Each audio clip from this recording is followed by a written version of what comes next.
Shalom, shalom, bien-aimés. Soyez bénis et que la grâce du Seigneur Jésus-Christ de Nazareth abonde dans vos vies. C'est la servante de l'Éternel, persévérance du ministère, cri des sentinelles. Je me tiens encore en ce moment et partager avec vous une parole du Seigneur. Alléluia. Et que à lui seul la gloire revienne pour l'éternité. Alléluia. Merci Seigneur. Saint-Esprit de Dieu, prends le contrôle. Seigneur, je te dis encore merci pour ce moment. Que toi-même, Père, tu prends le contrôle, que tu nous parles, Seigneur. Père, accorde-nous la grâce de comprendre. Saint-Esprit, prends le contrôle et donne gloire en ton nom. Seigneur, que ta parole dans ma bouche soit du feu, afin de consumer tout ce qui est bon en nous. Que la gloire et l'adoration te reviennent, Seigneur. C'est en ton Saint-Nom, Jésus-Christ de Nazareth, que j'ai encore prié. Amen. Alléluia, bien-aimé. Donc, comme je disais, bien-aimé, je me tiens encore en ce moment partager avec vous une parole du Seigneur. Alléluia. Alléluia. Comme le roi David pouvait dire, je suis dans la joie quand on me dit d'aller dans la maison de l'Éternel. Bien-aimé, c'est un privilège, c'est encore une joie. À chaque fois que nous parlons du Seigneur, à chaque fois que nous parlons des merveilles de Dieu, à chaque fois, bien-aimé, que nous parlons, alléluia, des choses du royaume des cieux, alléluia, car c'est cela notre vision. Nous voulons hériter le royaume des cieux, donc nous devons nous préparer, alléluia, à y aller, alléluia, car certainement le Seigneur viendra chercher l'église, alléluia. Le Seigneur viendra, bien-aimé. Si tu as entendu des prophéties, des révélations qui ne sont jamais réalisées, qui ne sont jamais accomplies dans ta vie, bien-aimé, je t'encourage et je te dis que malgré toutes les révélations que tu as reçues, qui n'ont jamais été, qui n'ont jamais pris place, mais l'avènement du Seigneur est un avènement qui va prendre place. Il va arriver. Il va se réaliser. Je peux te dire, c'est une prophétie. Alléluia. Qui va se réaliser certainement. Cette prophétie va se réaliser certainement. Et bien aimé, comme nous ne savons ni le jour et l'heure, nous devons être prêts en tout moment. Nous devons être prêts. Le Seigneur peut ne pas choisir le jour de l'avènement de venir chercher l'église. Il peut choisir un autre jour, bien-aimé. Car il y a des gens qui sont déjà morts, qui n'ont pas vu l'avènement du Seigneur. D'autres sont allés en enfer, d'autres sont au paradis. Alléluia. Donc le Seigneur, bien-aimé, il veut que toi et moi, nous soyons prêts. Alléluia.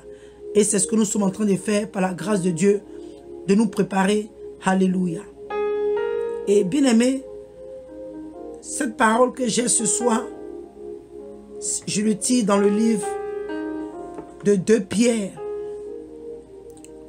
3 à partir du verset 9.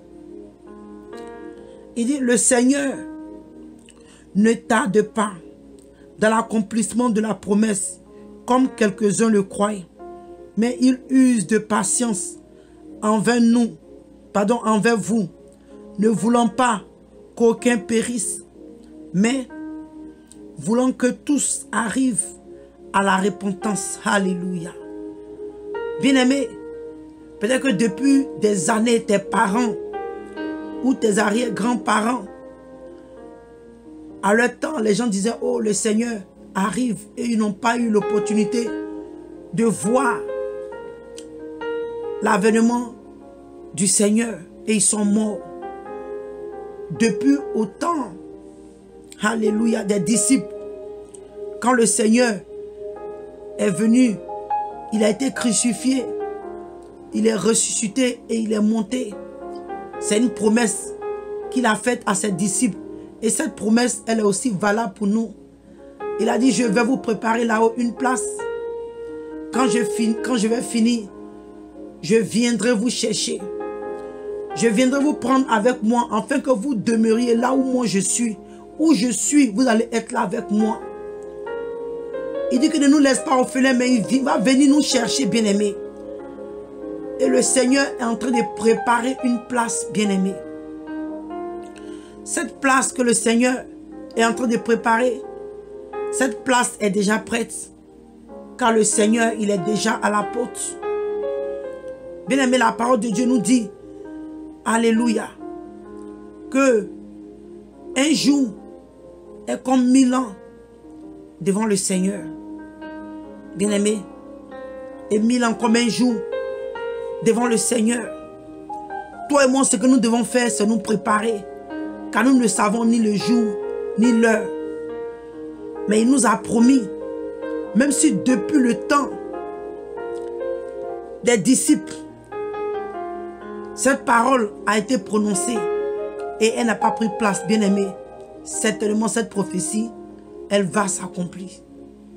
Le Seigneur Jésus-Christ de Nazareth reviendra chercher les chrétiens qui auront vécu dans les voies de Dieu. Les chrétiens qui auront vécu dans la sanctification, dans la sainteté du corps, âme et esprit. Le Seigneur viendra chercher des personnes qui se sont dépouillées de l'intérieur à l'extérieur. Alléluia. Bien-aimé, si on t'avait donné des prophéties qui ne sont jamais réalisées, écoute-moi très bien. Cette prophétie, moi je l'appelle cette prophétie, elle prendra place. Parce que la parole de Dieu te dit, toi et moi, que notre génération ne passera sans avoir expérimenté l'avènement du Fils de l'homme. Alléluia. L'avènement de Jésus-Christ de Nazareth, l'enlèvement de l'Église. Toi et moi, bien-aimés, notre génération, nous allons expérimenter cela. Alléluia. Donc ici dans le livre de 2 Pierre 3, verset 9, il dit, le Seigneur ne tarde pas. Parce qu'il y a eu beaucoup de personnes qui ont commencé à douter, ont commencé à murmurer. En notre temps, souvent les gens disent, oh, depuis vous dites que Jésus arrive, on ne voit pas vous emmerder les gens. Il y a des gens même qui ont donné leur vie au Seigneur. Quand ils ont entendu le message, ils se sont dit que, oh, c'est dans les mois qui suivaient, dans les années qui suivaient que le Seigneur allait venir. Et après 10 ans, ces personnes ont vu que l'enlèvement n'a pas pris place. Ils sont retournés dans le monde. Parce que d'autres ont commencé à douter. D'autres ont commencé à croire que c'était juste un slogan. Les gens ont commencé à ne plus croire. Alléluia. Mais il dit, le Seigneur ne tarde pas dans l'accomplissement de sa promesse. Parce qu'il nous a promis qu'il va venir. Alléluia. Bien-aimé, cherchez l'église. Le Seigneur reviendra. Alléluia. Il aura sa deuxième venue. Alléluia. Pour chercher l'église. Et il dit, comme quelques-uns le croient. Parce que comme je dis, il y a des gens qui ont commencé à douter. Il y a des gens qui ont commencé à se décourager. Il y a des gens qui sont retournés encore dans le monde. Pourquoi? Parce que ils se sont dit que, ah, depuis on a dit que le Seigneur arrive, ça tarde. Ça tarde, on ne voit pas cette histoire. Est-ce que c'est vraiment réel? Est-ce que c'est vrai que le Seigneur viendra? Ou le Seigneur est en train de tarder? Est-ce que lui il va vraiment venir maintenant? Est-ce qu'il va vraiment... Il y a eu tellement de choses. Tellement de raisonnements. Mais ici, l'apôtre Pierre, bien-aimé, te rassure que toi et moi, le Seigneur ne tarde pas dans l'accomplissement de sa promesse. Qu'est-ce qui fait que le Seigneur est encore en train de tarder, si on peut le dire? Qu'est-ce qui prouve? Pourquoi est-ce que le Seigneur est encore patient? Pourquoi est-ce que le Seigneur est encore en train de prendre son temps, bien-aimé? Pourquoi est-ce que le Seigneur n'est pas en train de venir chercher l'église? Alléluia. Il dit, il use de patience envers vous, ne voulant pas qu'aucun périsse, bien-aimé.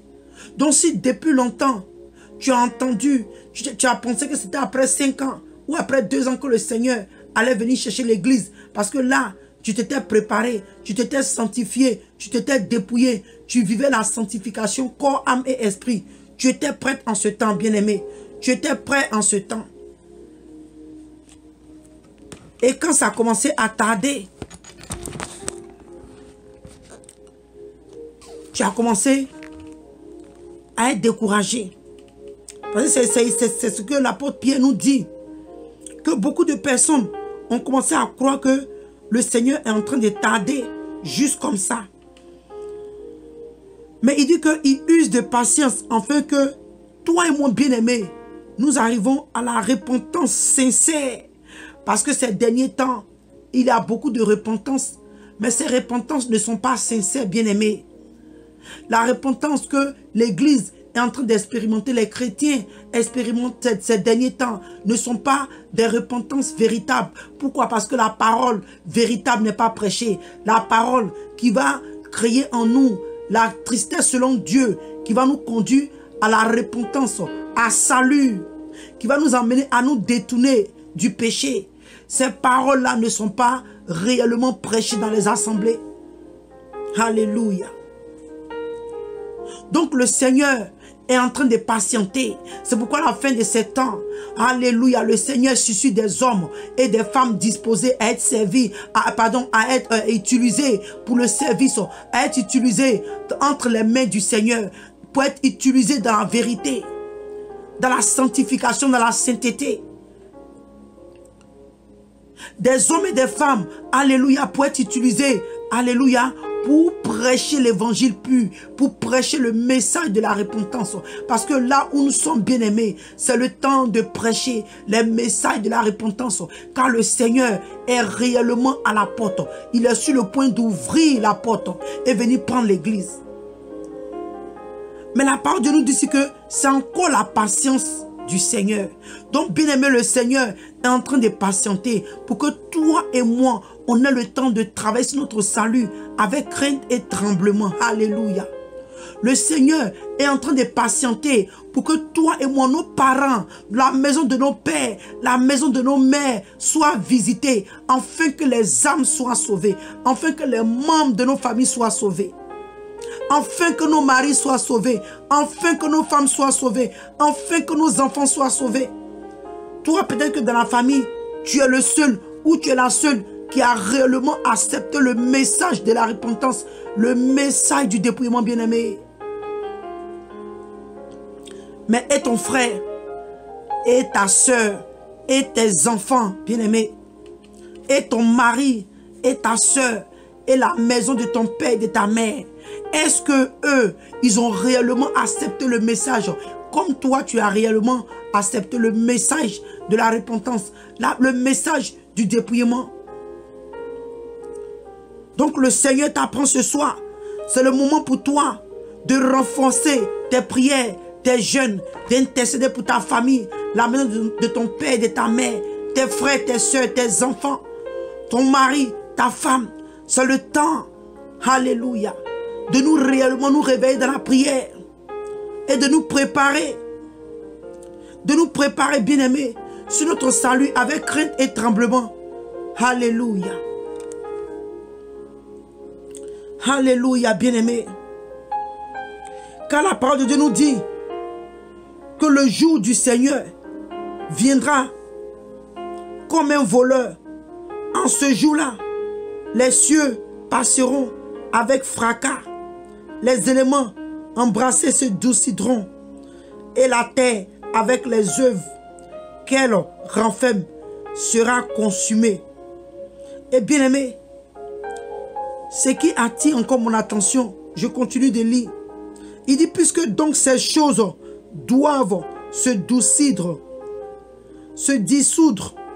il dit que puisque donc toutes ces choses doivent se dissoudre, qu'elles ne doivent pas être la sainteté de votre conduite et votre piété. Alléluia. Voilà encore un autre point. Il dit que le jour du Seigneur viendra comme une surprise. Et les choses que toi et moi nous voyons sur la terre ici, les choses, le luxe, l'argent, l'or, le diamant, les choses que nous voyons, les choses de ce monde bien-aimé, les belles maisons, les belles voitures, tout ce que tu vois, le bling-bling bien-aimé. L'apôtre Pierre t'encourage, toi et moi, il dit, car ces choses, alléluia, seront consumées, ces choses seront consumées, ces choses se dissideront, ces choses seront détruites. Donc il t'encourage, toi et moi, il dit que ces choses ne soient pas notre inspiration, que ces choses ne soient pas la base de notre sainteté. Alléluia. Que ces choses, la vie que nous voyons aujourd'hui, alléluia, bien-aimé, les choses que tu vois, les messages de la prospérité, les messages qui t'encouragent à seulement à être riche, les choses, bien-aimées, qui nous encouragent à seulement nous focaliser sur la terre. Il dit que toi et moi, ces choses ne deviennent pas la sainteté de notre conduite, que ces choses-là ne soient pas la base, alléluia, ne soient pas, comment je peux expliquer ça, ne soient pas ce qui nous inspire à vivre cette vie chrétienne, que ces choses-là ne soient pas le modèle de vie pour nous préparer pour l'enlèvement, que ces choses-là ne soient pas, alléluia, ne soient pas l'essence, je peux dire, de notre marche chrétienne avec le Seigneur. Car ces choses passeront. Ces choses passeront. Donc ici, il nous prévient, il dit, quand le Seigneur est en train de tarder, bien-aimé,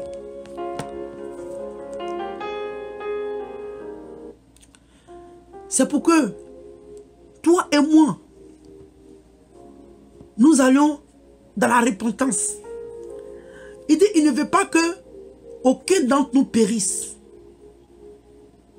mais que nous tous, nous parvenons à la repentance, à la connaissance de la vérité, à la connaissance de l'évangile pur, à la connaissance de la sainteté, la sanctification, la justice de Dieu, la pureté, l'évangile, alléluia, qui crée en nous la tristesse selon Dieu et qui va nous conduire à la repentance, à salut, alléluia.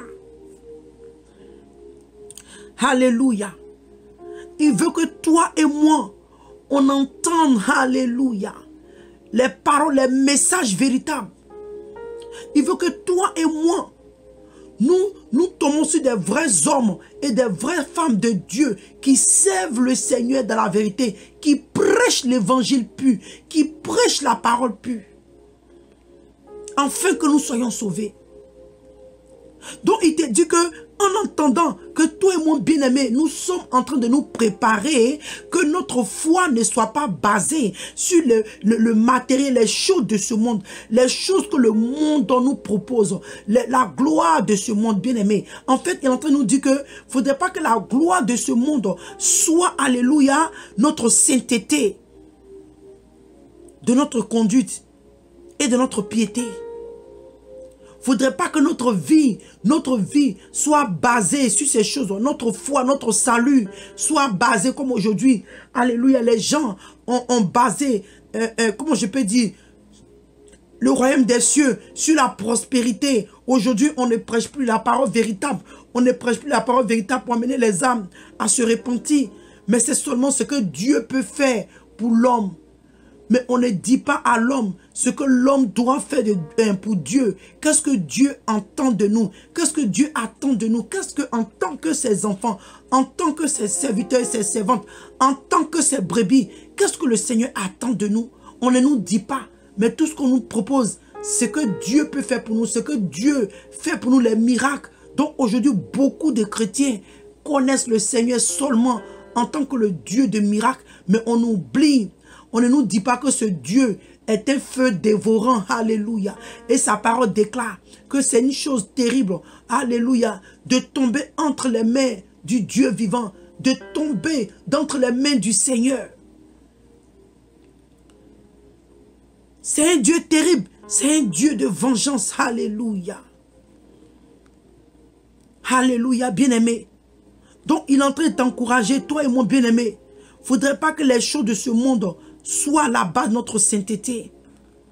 Mais qu'au contraire, les choses qui sont invisibles, alléluia, comme l'apôtre Paul pouvait dire, il dit que nous aspirons aux choses invisibles, alléluia, les choses cachées, alléluia, bien-aimé, les choses qui sont cachées dans le Seigneur, bien-aimé, les choses qui sont cachées, alléluia, dans le Seigneur.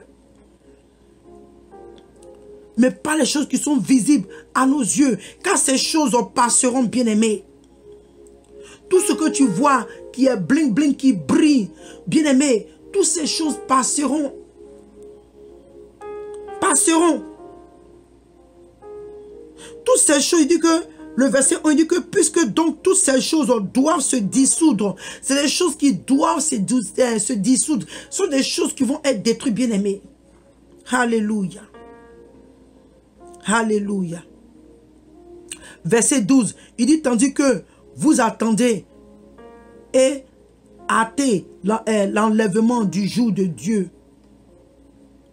à cause duquel les cieux enflammés se dissideront et les éléments embrassés se fondront. Il dit, mais nous attendons, selon sa promesse, de nouveaux cieux, une nouvelle terre, où la justice habitera. Bien-aimé, en attendant que toi et moi, on attend jusqu'à ce que le Seigneur viendra, alléluia, pour le combat d'Armageddon, alléluia, et que les nouveaux cieux apparaîtront, que cette terre, bien-aimé, sera détruite, et le diable avec l'antichrist, tout ça seront détruits. Il dit, avant que toi et moi, bien-aimé, avant même que l'enlèvement de l'église arrive, avant même que la mort n'arrive à t'enlever sur le chemin, bien-aimé, sur la terre des vivants, il dit, c'est pourquoi, bien-aimé, en attendant ces choses, appliquez-vous à être trouvés par lui sans tache et irrépréhensible dans la paix. Alléluia. Alléluia, bien-aimé. Toi et moi, pendant que le Seigneur est en train de, alléluia, patienter.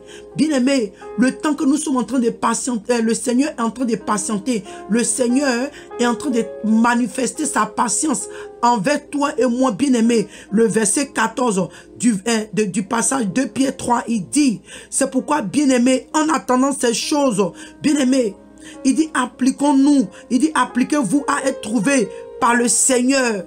Par le Seigneur Jésus-Christ de Nazareth.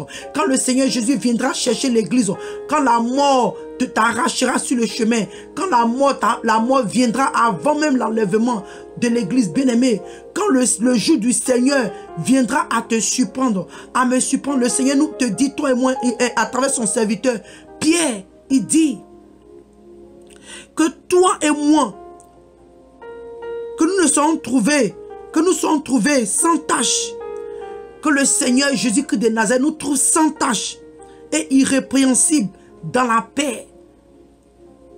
C'est pourquoi quelque part il pouvait dire quoi dans le livre d'Hébreux, il dit que de rechercher la paix avec tous et la sanctification sans laquelle personne ne verra le Seigneur bien-aimé. Alléluia. Prépare-moi, Seigneur. Prépare-moi, Seigneur. Alléluia. Prépare-moi, Jésus. Alléluia. Prépare-moi, Seigneur. Oh, prépare-moi, Jésus, pour ce jour glorieux. Prépare-moi, Seigneur, alléluia. Quand tu viendras chercher ton église, Seigneur, souviens-toi de moi, oh Jésus, alléluia. Seigneur, donne-moi la grâce de me préparer, Seigneur. Alléluia. Oh Seigneur Jésus. Alléluia. Oh Seigneur. Donne-moi la grâce, Seigneur, de me préparer, Seigneur, pour ce jour glorieux, glorieux, Seigneur. Alléluia. Seigneur, oh mon Dieu, je veux porter ma couronne. Alléluia. Donne-moi de résister, Seigneur, oh, jusqu'à la mort. Car je veux porter ma couronne. Oh, ma couronne de gloire. Alléluia. Alléluia, bien-aimé. Que le Seigneur te donne, toi et moi, alléluia, de supporter. Le Seigneur est en train de patienter, bien-aimé. C'est pour que toi et moi, nous travaillons sur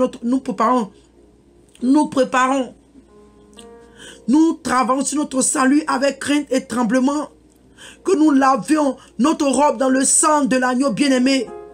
Le Seigneur est en train de patienter, toi et moi, bien-aimé. Ce n'est pas parce que le Seigneur ne veut pas venir. Ce n'est pas parce que le Seigneur ne sait pas ce qu'il fait. Ce n'est pas parce qu'il est indécis.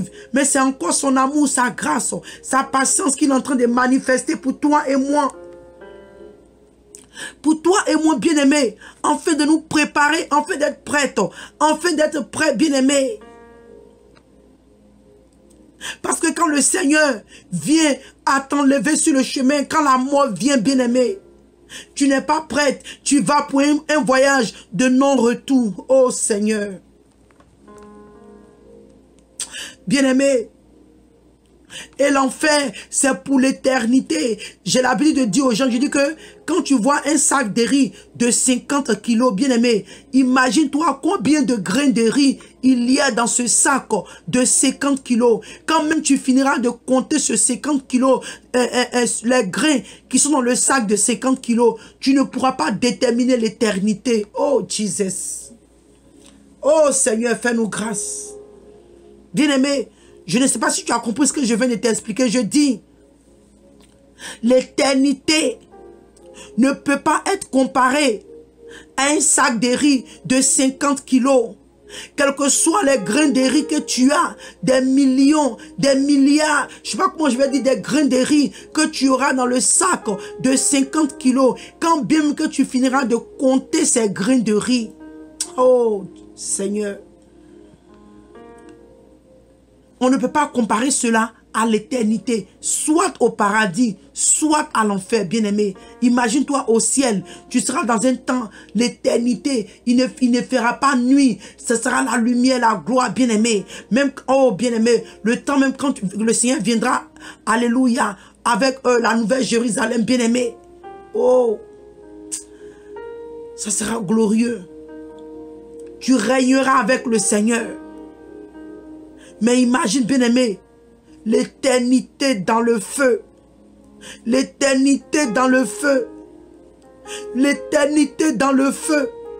Ça sera pour toujours. Ça sera pour l'éternité, bien-aimé. Je ne dis pas ces choses pour t'effrayer, mais je vais t'emmener à comprendre. Pour te dire que quand tu es en position, alléluia, de la patience du Seigneur, que tu ne prennes pas ces choses à la légère.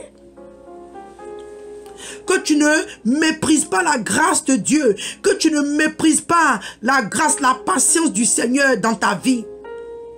Quand bien même que tu es en train de vivre dans le péché et que la mort ne t'a pas encore frappé, bien-aimé, ne prends pas cela à la légère, mais au contraire, viens dans la repentance. Répands-toi de ton péché et reviens sur le droit chemin. Et reviens sur le droit chemin. Parce que quand le Seigneur viendra, comment te trouvera-t-il? Comment le Seigneur te trouvera-t-il? Est-ce qu'il te trouvera dans le péché ou il te trouvera en train d'être préparé, en train de te préparer, en train de laver ta robe dans le sang de l'agneau? Alléluia. Bien-aimés,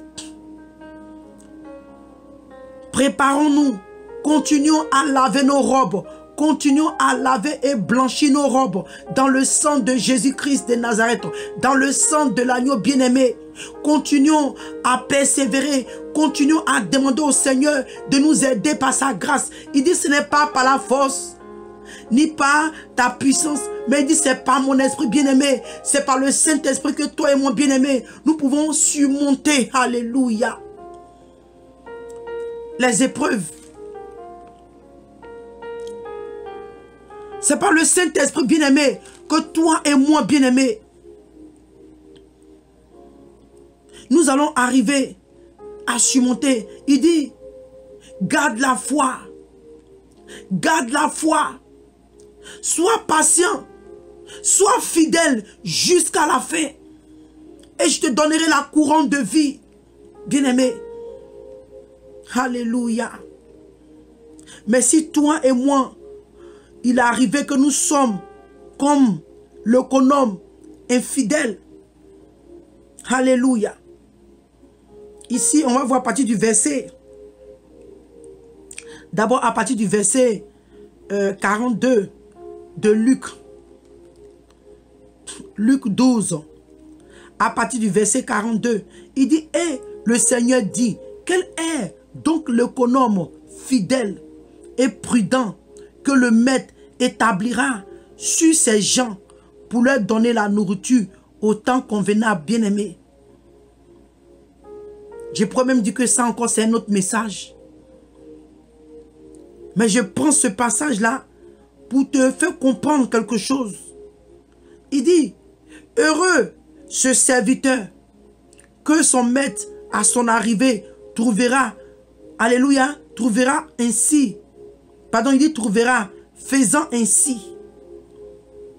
Il dit, heureux est ce chrétien-là, alléluia, qui sera comme l'économe fidèle et prudent que le maître a établi sur ses gens pour leur donner la nourriture convenable.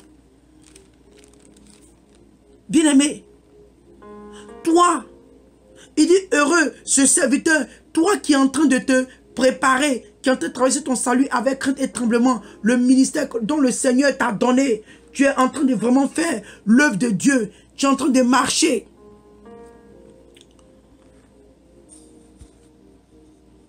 Dans la volonté du Seigneur. Bien-aimé, je suis en train de faire l'œuvre de Dieu. Il dit heureux, toi qui es fidèle, toi qui es en train de laver, blanchir ta robe dans le sang de l'agneau, toi qui es fidèle dans les voies de Dieu, tu es fidèle au Seigneur, quelles que soient les épreuves, comme, alléluia, l'apôtre Paul, qui est en train de dire, il dit, je cours vers le but. Toi que ton maître t'a trouvé en train de courir vers le but, il dit, je cours vers le but, alléluia. Il dit, je combats le bon combat. Il dit, j'ai combattu le bon combat. Excusez-moi, il dit, j'ai gardé la foi. J'ai gardé la foi, bien-aimé. Bien-aimé, quel est le but que tu veux atteindre? Comme l'apôtre Paul dit que je cours vers le but, bien-aimé. Est-ce que c'est le but de amasser la gloire de ce monde ou amasser, alléluia, les trésors qui sont dans le royaume des cieux? Est-ce que ta vision que tu as, c'est la vision du royaume des cieux?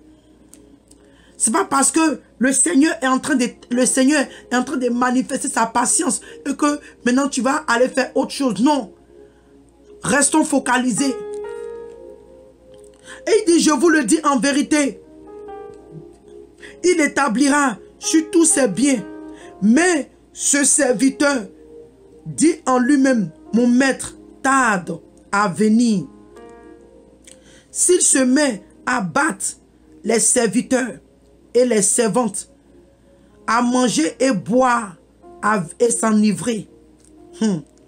Bien aimé, il dit, mais ce serviteur-là, qui va dire en lui-même, depuis on a dit que le Seigneur arrive, depuis on a dit que l'église sera enlevée, depuis les gens ont parlé, on ne voit pas, le Seigneur Jésus arrive. Et beaucoup de chrétiens ont retourné dans leur ancienne vie. Beaucoup de personnes, beaucoup de chrétiens se sont découragés parce qu'ils n'ont pas été enracinés dans la parole de Dieu. Ils n'ont pas été enracinés dans le Seigneur. Leur racine n'a pas été ferme, bien-aimés. Donc pour un moment, où le Seigneur a tardé, d'après eux, ils se sont retenus dans le monde.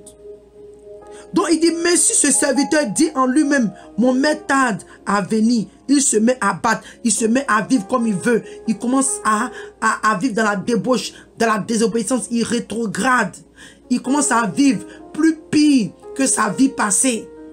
Parce que quand les démons sont sortis et que le démon va chercher 7 autres démons et que ces 7 autres démons-là, la Bible dit qu'ils seront plus méchants que ce démon qui allait les chercher. Et il dit que la situation de la personne deviendra plus pire.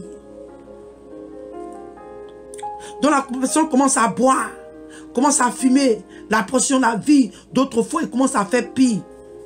Il dit que le maître de ce serviteur viendra le jour où il ne s'y attend pas et à l'heure qu'il ne connaît pas. Il le mettra en pièces et lui donnera sa part avec les infidèles qui est dans le feu, qui est à l'enfer, qui est dans la géhenne, bien-aimé. Quand le Seigneur viendra, le jour de l'enlèvement, et que ceux qui auront demeuré dans le péché, ils vont rester, lutter avec l'Antichrist.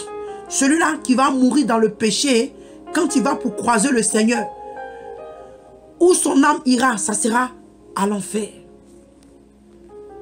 À l'enfer. Donc il dit, le serviteur qui ayant connu la volonté de son maître, n'a rien préparé et n'a pas agi selon sa volonté, sera battu d'un grand coup, d'un grand nombre de coups. Il dit, le serviteur ayant connu la volonté de son maître, n'a rien préparé. Toi et moi, bien-aimé, le Seigneur veut que toi et moi, nous soyons préparés. Le Seigneur veut que, il est en train de patienter parce qu'il veut que toi et moi, on vienne à la repentance sincère. Le Seigneur veut que toi et moi, on se prépare, on lave notre robe dans son sang. On vit cette vie de sanctification, de sainteté. Alléluia. Nous dépouiller, nous séparer du monde. Bien-aimé, nous éloigner des choses qui ne glorifient pas Dieu. Nous savons ce que le Seigneur nous a donné comme ordre. Nous savons, nous connaissons les ordonnances du Seigneur. Nous savons ce que le Seigneur veut de nous. Nous avons entendu l'évangile. Nous avons connu la parole de Dieu. Nous avons connu la prédication, alléluia, de l'évangile. Nous avons entendu, nous avons étudié, tu as expérimenté. Tu connais les lois, les ordonnances. Tu connais les interdits du Seigneur. Tu sais ce que le Seigneur t'a dit. Je vais te préparer une place, je viens te chercher. Tu as eu des révélations, tu as eu des visites. Le Seigneur t'a parlé, il y a eu des choses que le Seigneur t'a confirmées. Mais à cause de cette patience qu'il a manifestée, tu t'es retourné dans le monde. Et il dit que, après que tu aies connu tout ce que ton maître t'a ordonné, tu n'as pas écouté. Il dit, il le mettra en pièces et lui donnera sa part avec les infidèles bien-aimés. Oh! Et il dit, pardon, c'est dans le verset 47 que il dit, ayant connu la volonté de son maître, n'a rien préparé et n'a pas agi selon sa volonté, sera battu d'un grand nombre de coups. Mais celui qui, ne l'ayant pas connu, a fait des choses dignes de châtiment, sera battu de peu de coups.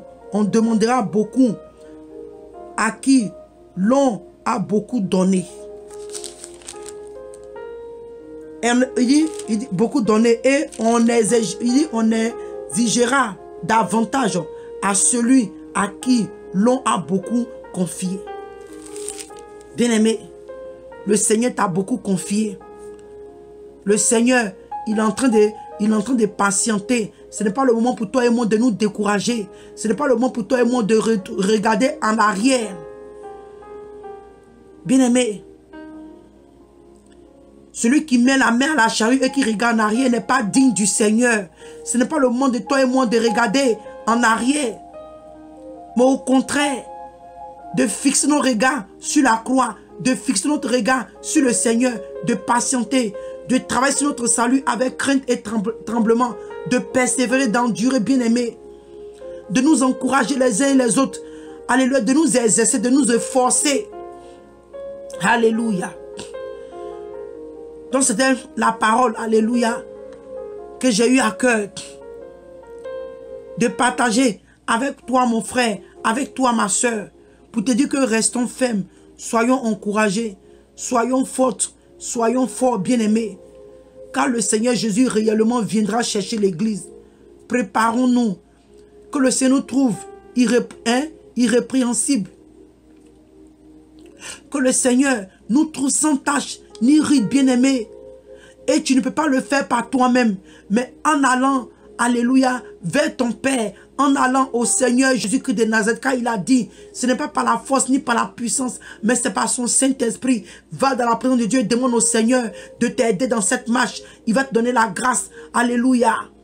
Bien-aimé, s'il y a des personnes qui sont allées au paradis, qui sont au paradis en ce moment, c'est que toi et moi, bien-aimé, nous avons aussi la capacité d'hériter le royaume des cieux. Alléluia. Ce que le Seigneur nous demande, de demeurer dans ses voies. Donc, bien-aimé, sois encouragé, sois fortifié. Sois fortifié. La marche n'est pas facile, mais le royaume des cieux n'est pas impossible. Alléluia. Donc que le Seigneur vous bénisse et shalom, shalom. Alléluia. Amen.